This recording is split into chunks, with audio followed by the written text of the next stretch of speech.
30 ಅಡಿನಲ್ಲಿ 2 line ಅಡಿಕೆ line ಮಾಡಿ ಅದೂ 10 ಅಡಿ 12 ಅಡಿ ದೂರ ಬರಂಗೆ ನಾನು ಹಾಕಿದ್ದೀನಿ.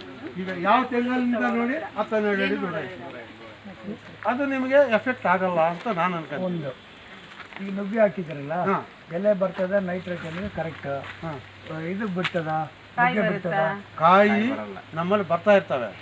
ನಾವೇನು ಮಾಡ್ತೀವಿ ಅಂದರೆ ಈಗ ಕಟ್ ಮಾಡಿಬಿಡ್ತೀವಿ. ಈಗ ನಾವು ಯಾವಾಗ ಕ್ಲೀನ್ ಮಾಡ್ತೀವಿ ಅವೆಲ್ಲ ಕಟ್ ಮಾಡಿ ತುಂಡು ಮಾಡಾಯ್ತು. ಅದು ಬಂದಿದ್ರೆ ಯೂಸ್ ಮಾಡೋದು, ಇಲ್ಲ ಅಂದರೆ ಬಿಟ್ಬಿಡೋದು. ನಾನು ಸೇಲ್ ಮಾಡ್ತಾ ಇಲ್ಲ. ಈಗ ನನಗೇನಂದರೆ ನೈಟ್ರೋಜನ್ ಫಿಕ್ಸೇಷನ್ಗಾಗಿ ನಾನು ನುಗ್ಗಿ ಹಾಕಿರೋದು. ಈಗ ಸೊಪ್ಪು ಮಾರ್ಬೋದಮ್ಮ, ನಾನು ಇನ್ನೂ ಆ ಸ್ಟೇಜಿಗೆ ಬಂದಿಲ್ಲ. ನಾನು ಅದೇ ಹೇಳ್ತಾ ಇರೋದು, ನಾವು ಮನೆ ತಿಂತೀವಿ, ಮಾರ್ತಾ ಇಲ್ಲ ಅಂತ. ನಾವೇ ಒಂದು ಗಿಡದಾದ್ರೆ ಸಾಕು ನಮ್ಮ ಮನೆಗೆ.